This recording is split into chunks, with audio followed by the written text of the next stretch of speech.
to the afternoon panel, and thanks for everybody for coming. My name is Wade Merritt. I'm the Vice President of the Maine International Trade Center, and as Stephen so ably introduced me during the luncheon today, this is a bit of a homecoming for me. It's great to be back. I'm a Bangor native, and I graduated from the Canadian Studies program here at the University of Maine back in 1996, which is kind of a scary thought. It's very gratifying to be here because, as Stephen said earlier today, this has been a long time coming, this discussions of putting together this program and this conference, and to see so many good old friends and hopefully some new ones in the audience today. It's great to have you here, so thank you for being here.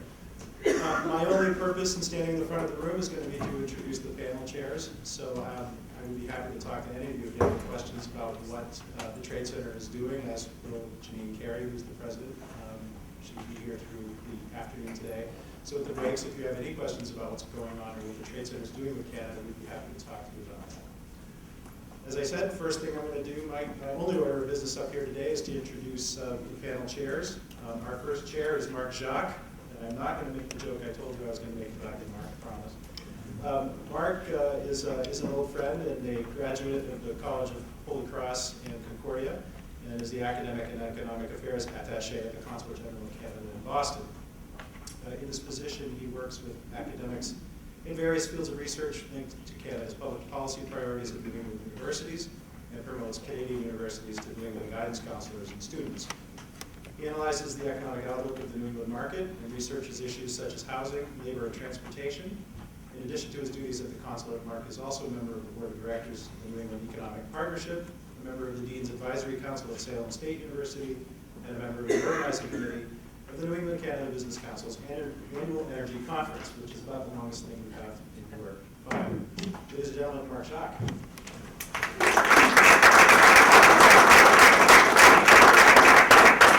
Thank you, Wade. Appreciate it. As Wade mentioned, I've known him for quite a long time. I've had the opportunity to work with UMaine and the MITC since about 2000, back in my days with the Quebec Ministry of International Relations. I've been down in New England for a bit over 10 years now, so it's always great to be back here in Orono. So my main duty here will be the time referee for our speakers after a brief introduction. With 4 speakers in a selected time period, I'll let you read the biographies for each of our speakers in our program. So to give everybody the most amount of time to speak, I'll go right into it. The only important piece, we'll do it alphabetical. However, our first speaker, we will have Dr. George Criner from the University of Maine Department of Economics. As he is a member of faculty, he has to go back and teach afterwards. So basically, we will, Dr. Criner will speak. We'll see if there are any questions for him specifically at that time, and then we'll go into the 3 remaining speakers, and then we'll seek questions afterwards. So without further ado, Dr. George Criner from University of Maine.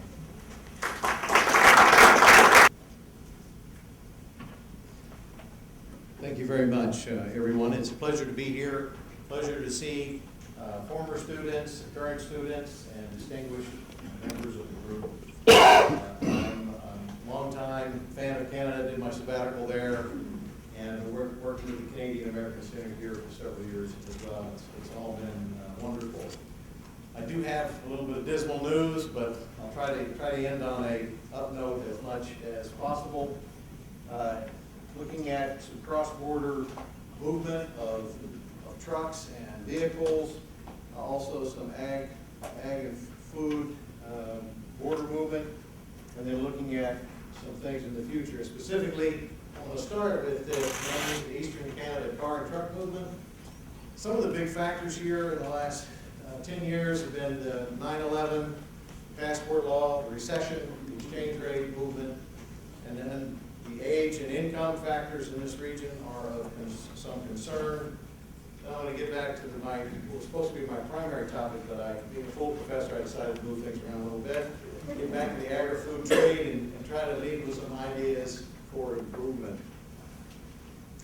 I don't have a lot of time, so I'm going to go pretty quick, but we hope to put some text around this for the proceedings that will be coming out. And on the front page, you have my email and Catherine Farrow's email, who's the master student there in the 3rd row. Kate, you want to wave? Who helped with the data. So if you have a data question, she'd be happy to share our sources and so on. This is U.S. personal vehicles, vehicles of the United States entering Canada from Maine pre-9/11. And you can see it's pretty doggone predictable. And in fact, if you can explain 98% of this variation by putting in monthly shifters, the Canadian-U.S. exchange rate, and U.S. gross domestic product as it is measuring the demand. Now, it's not a perfect model. It's a little bit. This is the error term, so we like to see moving around this line. A little bit of an issue there, but it's pretty rhythmic and not very complex. Now, if we add in the extra 10 years since 9/11 in here, this was the previous graph. You can see it is very rhythmic, and now you can see it dropping off rather substantially. To get a model to fit that, you have to add in on top of the months the exchange rate and the U.S. gross domestic product, an impact of 9/11, the recession, and also the effect of the passport law. Now, if you add those factors in, you can, the model sort of falls apart. Prior to adding in those 9/11 and subsequent factors, you get back to explaining 95% of the variation. Now, I think this recession was a little bit different in that there was a lot of wealth destruction in this recession. So it was more than just a decline in the GDP, which we had in there. If you look at Canadian personal vehicles re-entering Canada through Maine ports of entry, you have this decline in front of the 9/11. This was a lot of strengthening of the U.S. dollar, so the Canadian dollar is getting weaker in this period.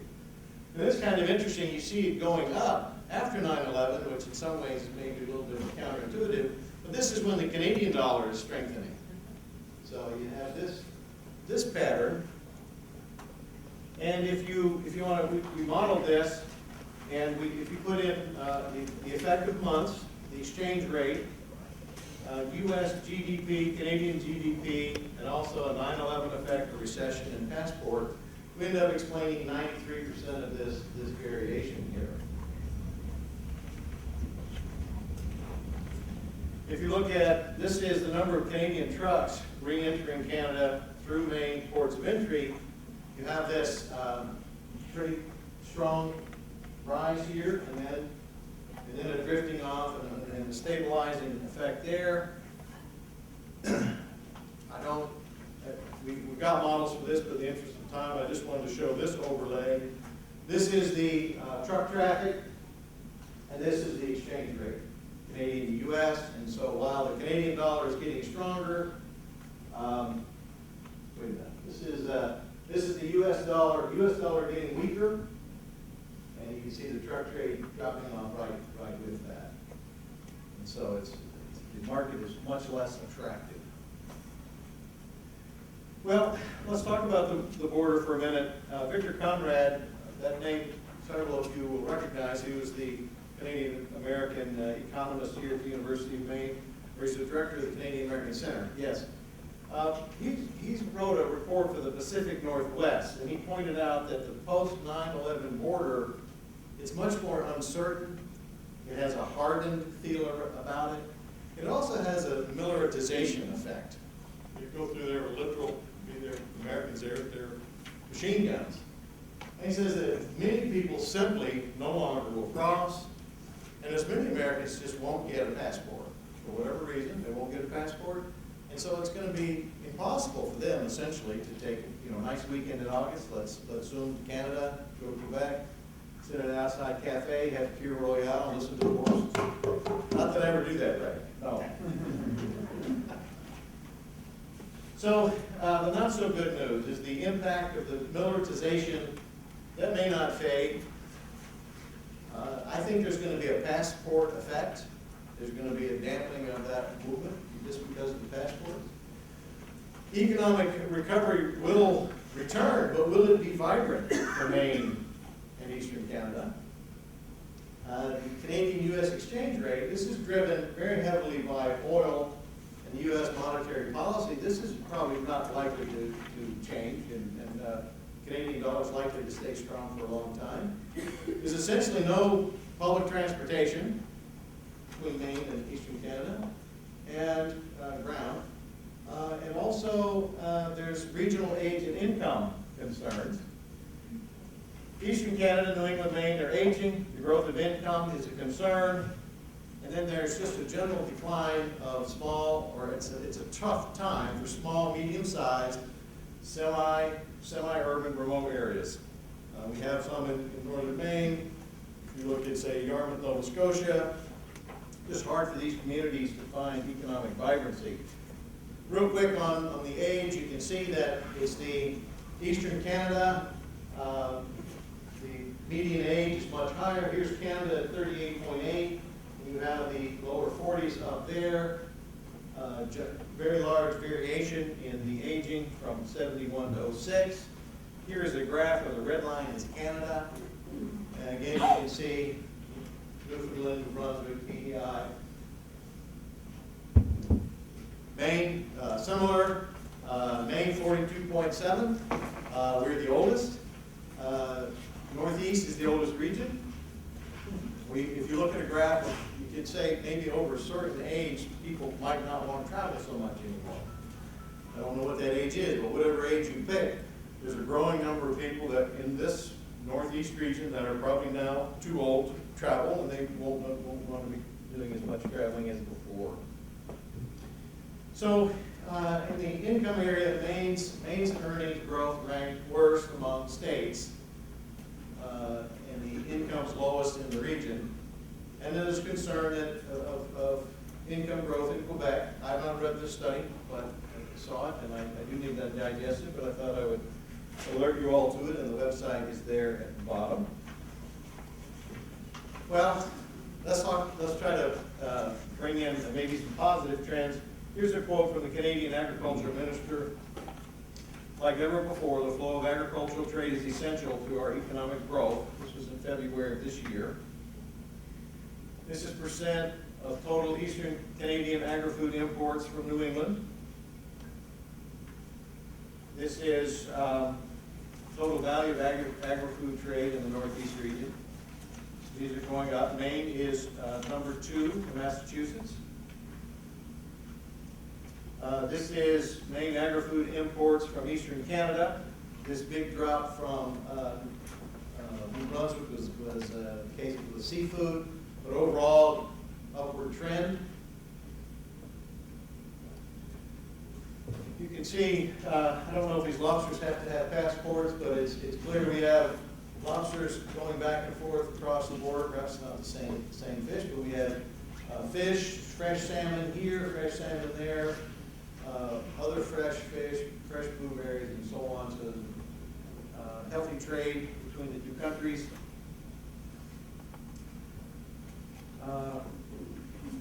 I think there's signs of some relief with energy prices going to be heading down. Our luncheon speaker pointed out that there's been a downward trend.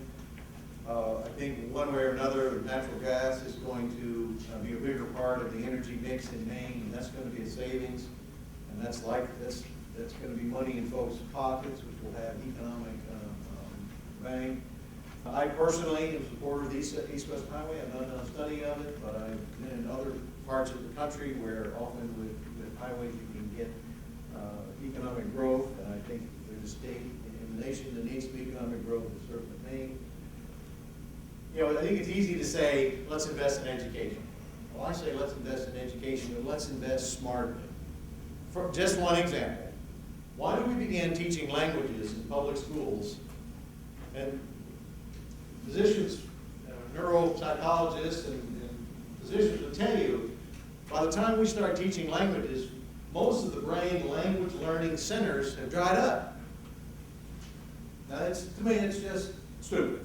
Okay? If we want to teach languages, let's teach it when the pupils are at a stage of their life when learning languages is easier. But it's been like this forever. But this is off the table. Let's just keep throwing money away. Well, I think we should consider a cross-border economic development strategy. We have a pilot project. The School of Economics at the University of Maine is partnering with the Maine Business School. There's our website if you want to see what we're doing, but perhaps we create a Appalachian region type commission. We're expanding this discussion. This is Appalachian counties. I understand there actually has been a map made of northern Maine, or the northern border, that shows the economic stress many counties are having. And so perhaps we create some kind of region here.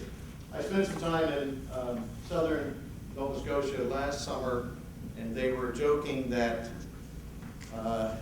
they've stopped the train coming down here, and they're cutting back on the bus runs, and the ferry is no longer coming, and they said soon they'll be coming after the pavement of the highway that runs down there. Sorry to rush through it, but I wanted to stay on time.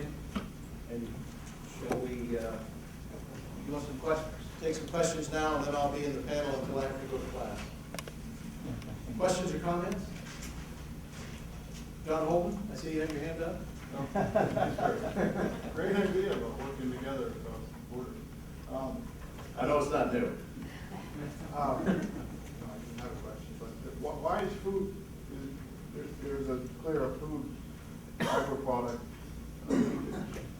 We see that in other sectors, or is it just the nature of the region of New Brunswick and Maine and maybe Quebec, seeing potatoes and blueberries and The School of Economics, we looked at agricultural shipments. This is a little bit dated, but transportation was a relatively important factor in food, and so it's why Maine could get into the broccoli game over California. And so perhaps it's the transportation issues. Beyond that, I don't want to speculate off the cuff. Yes. George, do you have any idea on, say, lobster, how much of the lobster going from here to the Maritimes is unprocessed, and how much the lobster coming from the Maritimes back is processed? I guess the common wisdom is that our lumber is unprocessed, that goes, it's raw wood going to Canada and lumber that's coming back, and that's what this chart here is showing, that it's raw wood going to Canada and lumber coming back. And I think the common wisdom with lobster is it's the same, that we ship the fresh and it's processed that comes back, but I think, but I think in the summertime, for sure, I think there's probably live lobster coming in. Any lobster specialists in the crowd?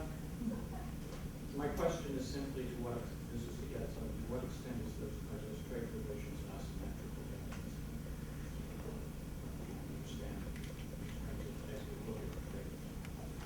Well, I think the casual, a quick look at it shows that we're shipping more raw material, and for instance, they're shipping the processed potatoes to us. But I don't want to try to say too much without looking at it in more depth. We did run across a very good, fairly recent report on lobster movement, lobster prices between Maine and Canada. And so if you want to shoot me an email, I'd be glad to send that to you. Yes? I have a question about the economics of your relief points. How do we pay for it with all of the downward pressures from the federal and state government on education programs? Who will pay for the Head Start and early education programs that might provide a language program like the one that you recommend? And what is business's role in that? And then as far as the high energy costs in the region, how do we lower those costs without also threatening the environmental advantages that we have here in this region and the tourism trade that's based on? I think the natural gas is coming kind of sort of by itself, that every year the network is getting bigger. And I think that there's others that, besides myself, that are looking at natural gas is going, that market is going to be expanded, and that will give some relief. And so I believe that one's going to be coming. In terms of paying for education, I think the status quo is extremely powerful, and unless you can bust up the status quo and do something different to change anything, it may require more money. But for instance, in, I believe it's New Brunswick, you can take your 1st or your 6th grade in the opposite language. And I don't know that you could go to the Bangor area and say, okay, we're going to open up 3 classes of 1st grade next year that are going to be in different languages. Maybe French, Spanish, Chinese, whatever, and you're going to be paying somebody to teach those students anyway, so you mix it up, you do something different. Did that hit all of those? Yes. Okay, thank you.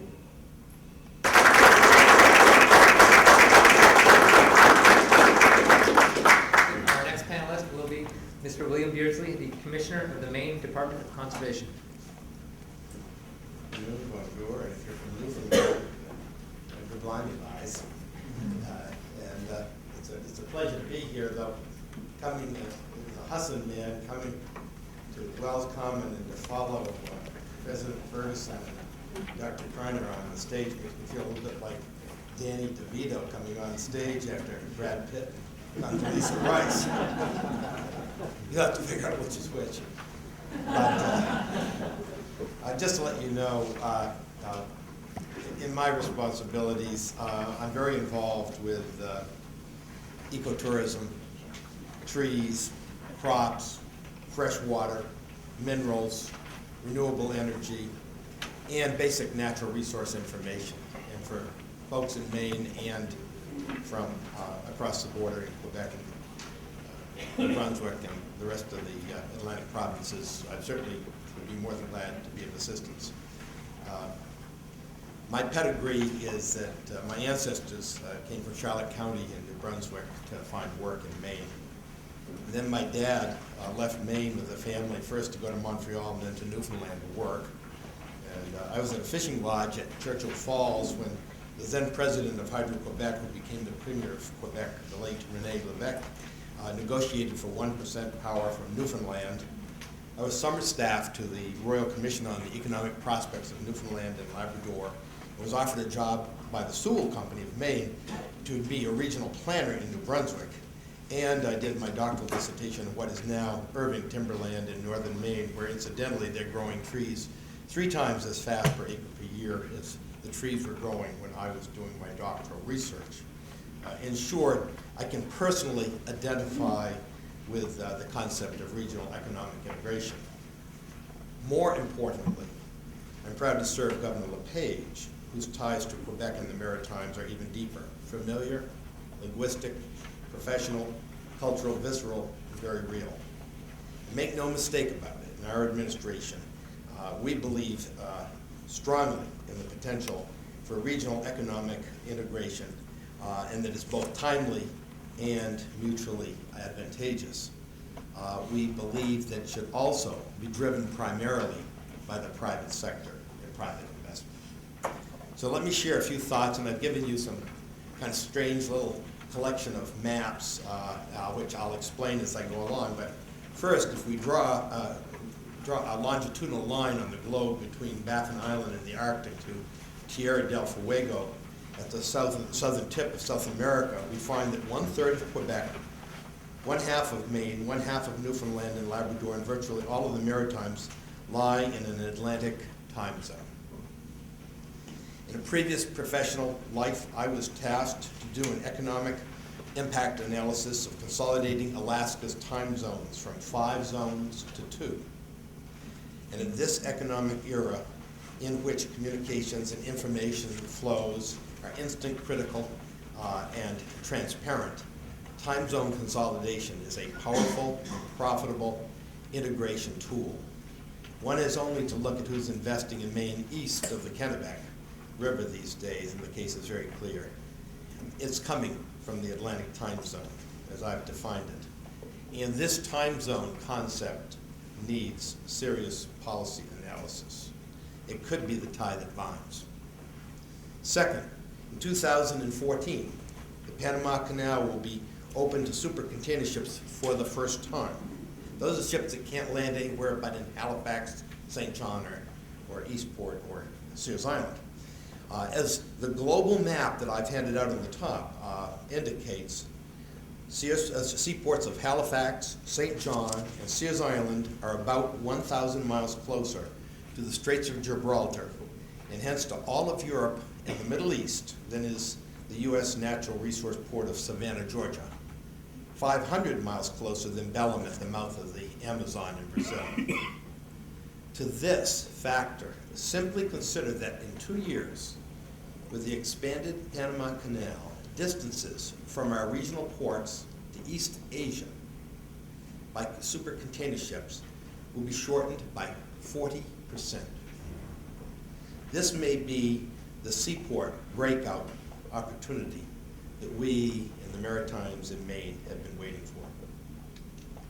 From a policy analysis perspective now, will our uncongested deepwater regional seaports be able to either fill the super container ship with our regional fresh water, forestry, agricultural goods, or shift interior North American bulk cargoes from South Coast and West Coast ports to our East Coast ports due to new comparative transportation economics?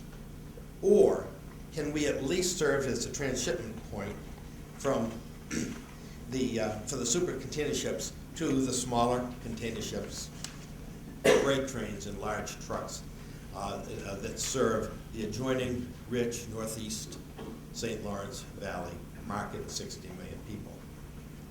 In Maine, regrettably, our ability to compete with St. John and Halifax and super container facilities is partially curtailed by our federal Jones Act, which all but precludes the shipping of Maine goods along the coast to the United States markets. When they did the big dig in Boston, they wanted Maine crushed granite for the base. They couldn't get it because of the Jones Act from Maine, so they had to go to New Brunswick. Give you just kind of the example of the way policy influences how we in Maine and the Maritimes develop.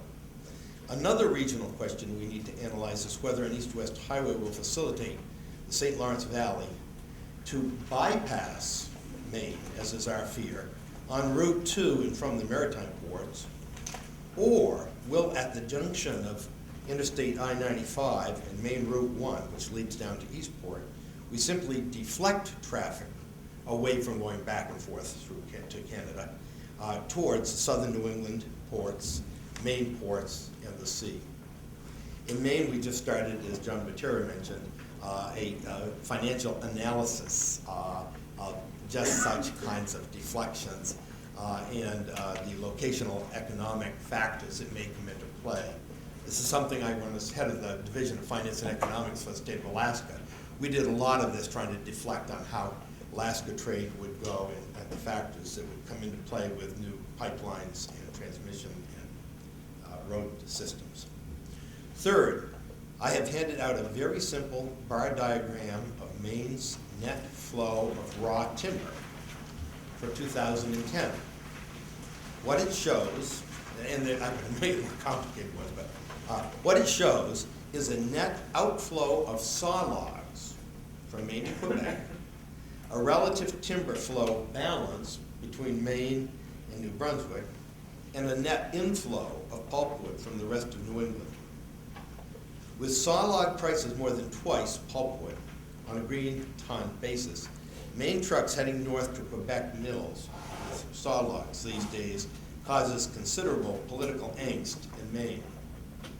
Yet, if you dig into it a little bit deeper in terms of business economics, in reality, the value added and the economic multiplier effects of converting pulpwood into paper in Maine is higher than the value added and economic multiplier effects of converting sawlogs to lumber in Quebec. All in all, it's a pretty even regional playing field, despite the rhetoric. From a regional policy perspective, Maine and Canada have different land ownership paradigms, which we need to better understand. One, in Canada, one is dealing with public assets, that is Crown land, in which we're trying to superimpose private values. By contrast, in Maine, our timberland is 95% private assets, that's private woodland, on which we're trying to superimpose public values. These mirror realities of assets and values are exactly what companies like Irving and other Canadian companies are looking at that are interested in interchange of investments and economic trade going on. And so we need to study this paradigm of ownership, what's happening in Crown land where this is getting more restrictive in terms of harvesting compared to what we are with our Forest Practices Act. Those kinds of things become very real factors. And then, of course, finally, the torrefied wood that we're now exporting to fuel the, which is kind of wood coal, to fuel the coal gasification plants that already exist in Europe, and the oversized power plants that we're building for wood biomass. It's a two-edged sword on both sides of the border, because we do have tremendous supplies of fiber. It's on one hand, funding commercial energy markets with forest residuals and mill waste in the region on both sides of the border can significantly increase our shared fiber yields per acre, adding to profit for the land and the mill. On the other hand, if we're not careful, like in this recent period where we've had an economic recession, we may end up burning rather than adding value to valuable fiber. 5 minutes. Government subsidies and inane government declarations that would, and the same thing goes for Canadian hydro, is not always renewable, creates an investment environment where free market signals are buried in political oblivion on both sides of the border. It's critical that the economists and people here at the university and in other places are really trying to study these cross-subsidies and underlying economic factors that so distort things and complicate things. It's particularly true in the forest industry. Let me close with 3 more illustrative maps related to regional economic integration. The first shows the International Appalachian Trail that begins at Mount Katahdin at the end of the Appalachian Trail, wanders through the maritime provinces, crosses over to Greenland, then Scandinavia, then Western Europe, and ends up in the Atlas Mountains of Morocco, which are also of Appalachian origins. From such an unusual ecotourism perspective, our region is the North Atlantic's tie that binds. We are anything but the end of the line in this kind of thinking. This suggests that we need to look at our region as in branding in a very different way than we have historically looked at it.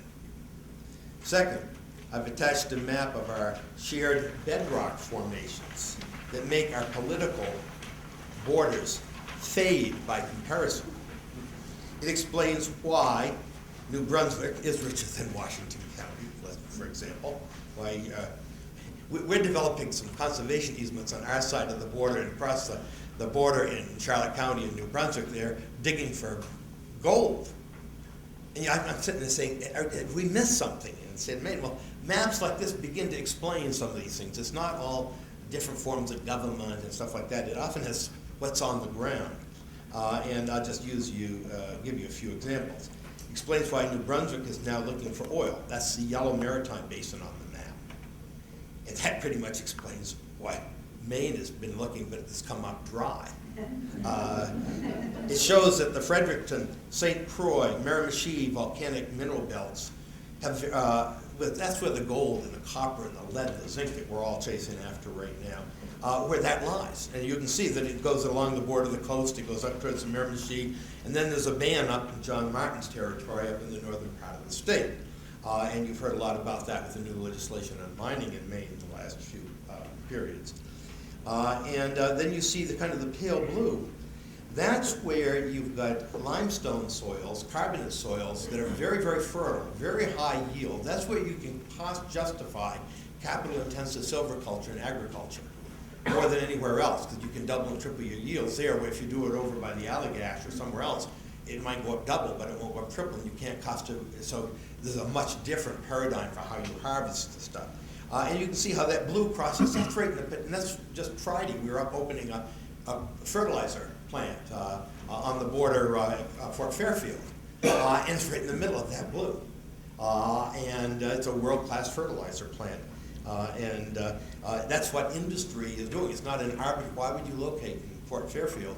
And it's not arbitrary that on one hand, there's Irving building this great big plant. On the other hand, there's a pile of young farmers. They're Amish. They all came to this giant world-class fertilizer plant in their horse and buggies with their straw hats on. They're coming there because the land is so fertile, because the yields are so high, because they think they can make a big profit there manually rather than with heavy machinery. And I think that's the kind of thing we need to get below the surface of it and think it's all politics and the way we have cultural things. And it's much deeper than that. And then the pink dots down along the coast with the pink areas and the dotted areas, that's some of the best, the highest volume of fresh water in the northeastern United States. Surplus fresh water.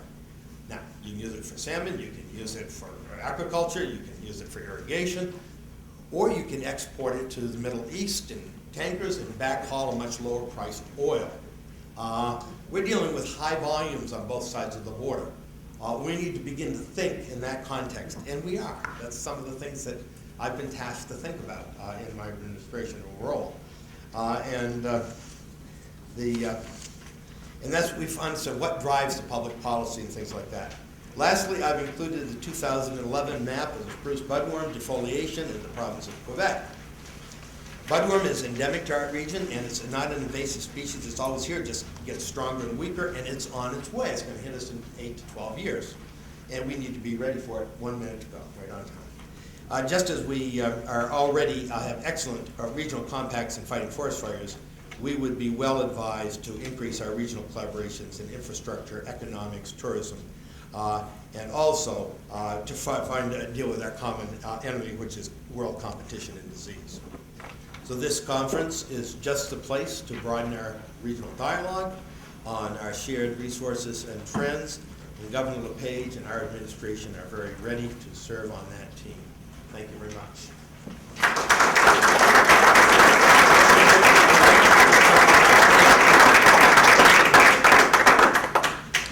Thank you, Dr. Beardsley. Our third speaker will be the Quebec delegate to New England, Mr. Jean-Stéphane Bernard. Bonjour, je suis très heureux d'être ici aujourd'hui. I'm really happy to be here today. As Marc mentioned, I represent the province of Quebec for New England, so I'm based in Boston. And since I arrived in Boston a little bit over a year ago, we've worked very closely with Maine officials to strengthen the relationship between the province and the state. And so I think this is really a very timely conference on the subject, and I really want to congratulate the organizers for organizing this great conference. If I were to ask you, what's the first thing that comes to mind when you think of Quebec? Some of you might mention, sports, tourism, maybe the pine beetle now. But we usually, and if I did the same thing in Quebec, it would probably be the same with regards to Maine. We don't think of the economic potential when we think of each other. So, and I think there are opportunities for growth. So I'm looking forward to mentioning a little bit of things with regards to that today. My presentation, really rapidly, just talking about where Quebec's economy is at. I think it's in a better place than the HEC study that Dr. Criner mentioned just a while ago. Key facts on the Quebec-Maine trade relationship, talking about where we want to bring the relationship, and also I'll mention a few words. I'll say a few words about a project that we just announced in Quebec, which is the Northern Plan, and the opportunities that we see for Maine businesses with regards to that. Quebec's economy, really a brief outlook.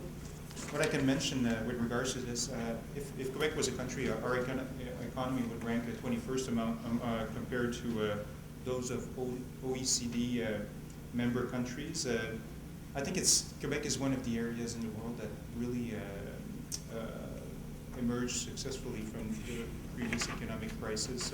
We had already started investing in infrastructure projects, in renewable energy projects. So it really helped us to get through the economic crisis, and I think we're in a good place right now. But really, I think if you have to remember something about in regards to the Quebec economy, a lot of you we're like Maine, natural resources based, but also I think more and more when we talk about the Quebec economy, you can really talk about a hybrid model. I think we do still have those natural resources, but also it's much more of a knowledge economy actually, and really based around creativity, innovation, research. I think it has a great workforce, very multilingual workforce, especially in Montreal. Operating costs for businesses are among the lowest in the world, so I think it's the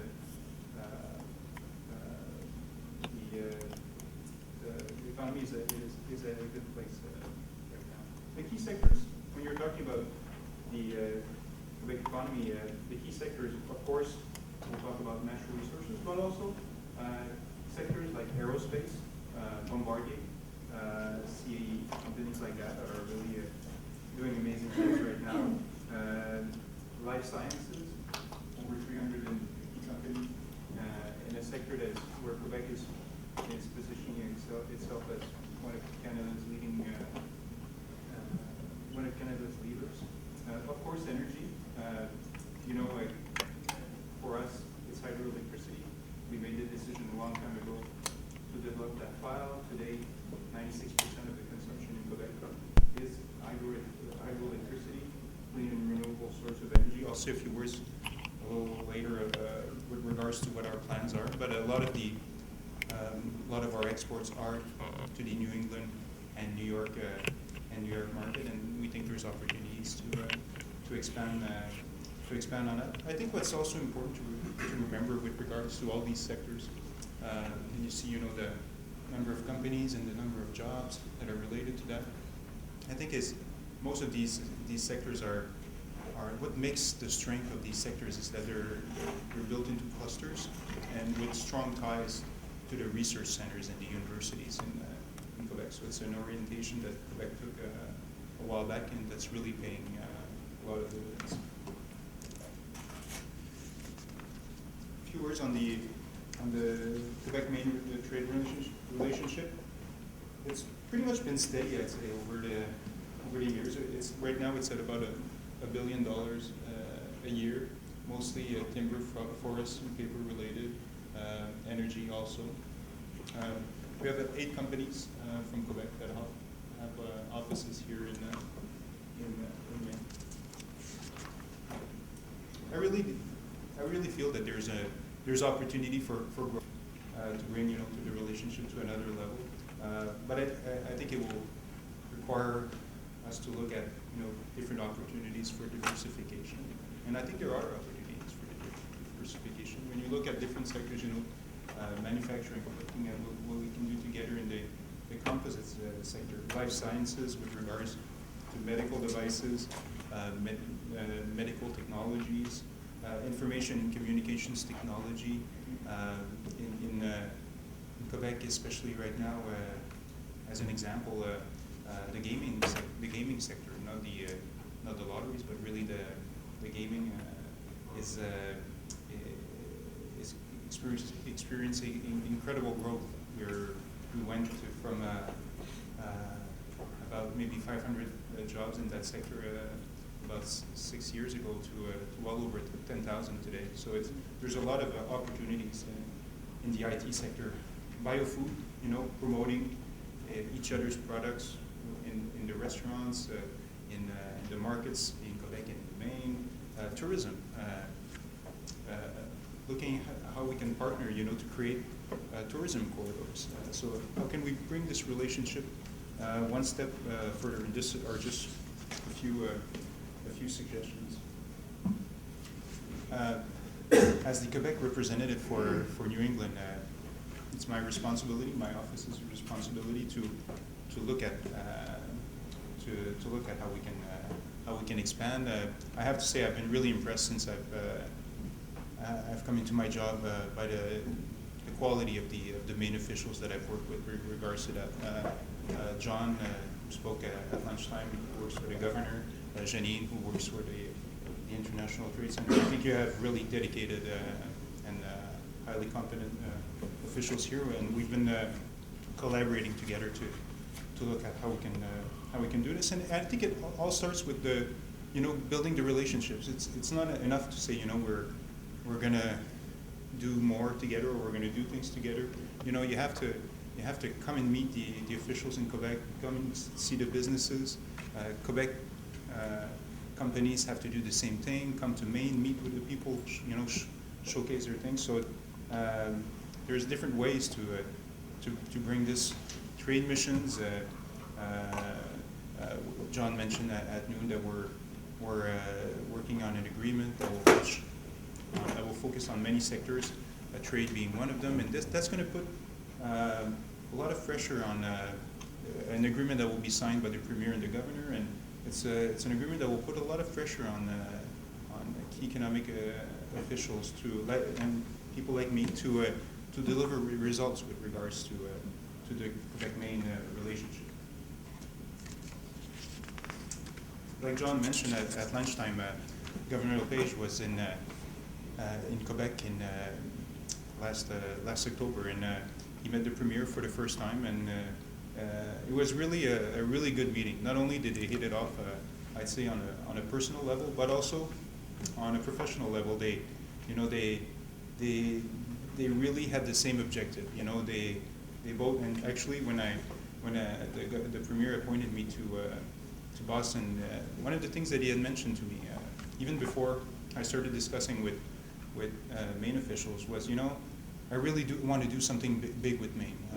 He's been Premier now since 2004.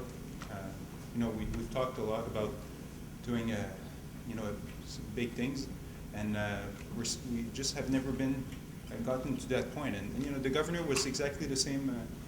It was exactly the same thing that he mentioned to the Premier. We've always said, we can do more, but we just never sort of got to that point. So they really committed. They were both extremely committed to bring the relationship to another level, and they mandated their respective collaborators to work on this. And I'm really confident. One of the reasons also. I think there's going to be a lot of opportunities, not only in the sectors that I mentioned before, to actually expand on what we do together. It's not just buying or selling or things to one another, or looking at opportunities to displace companies from one place to the other. I really think we can build things together, like the word integrated. Do more together, and even with regards to the foreign markets. Everybody's looking at, and Quebec is not different, how can we do more, in Brazil, in China, in Russia, where actually all these places we actually have had for many years trade offices. We're going to be opening one in Russia in the next few months, India. But still, this is our market of proximity, and I think there's a lot more that we can do. One of the projects that we're working on, and I think there will be opportunities for Maine and for Maine businesses, is our northern plant. The Premier announced this plan last fall. It covers an area that is above the 49th parallel. It's about 1.2 million square kilometers. It's a humongous area. It's about 30 times the size of Massachusetts. About 120,000 people live there, and a big part of that population is our native population, the Cree, the Inuit, etc. Basically, what this plan is, first of all, it's a $80 billion plan over 25 years. It's going to create about 20,000 jobs per year. It's based around the energy sector. There's already about 70% of the hydro power that is being used right now actually comes from that area. We're going to be developing an extra 4,500 megawatts of hydroelectricity. Other also renewable energy will be developed in that area. It's an area also that is extremely rich with regards to minerals. So there's a lot of big mining projects that are going to be are and that will continue to be developed in that area. There's going to be things with regards to agro-food, ecotourism. So it's going to cover a lot of things.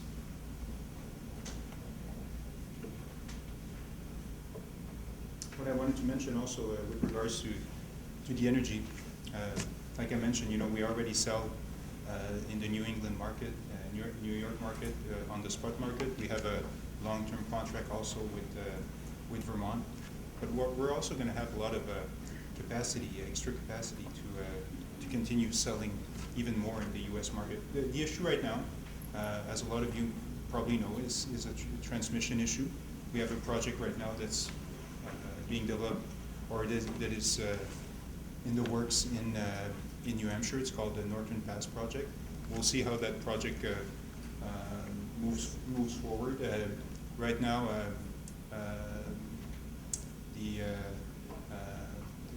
the promoters are looking at an alternative route. So we'll see. Of course, when we're looking at expanding trade corridors with regards to energy, of course, Maine is an area where we have looked, and we will continue to look, and we will continue to have discussions with Maine energy officials here with regards to that. We also have another transmission line project with New York State that would actually bring energy directly from Quebec to Manhattan. So and that project is going a little better than the one better actually than the Northern Pass, which we're still very committed to. I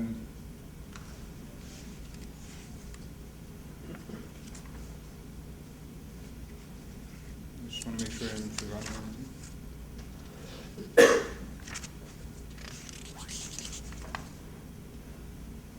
And just to finish on the Northern Plan, I think there will be a lot of opportunities with regards to that. Not only for we'll be looking for expertise that will be coming from different businesses.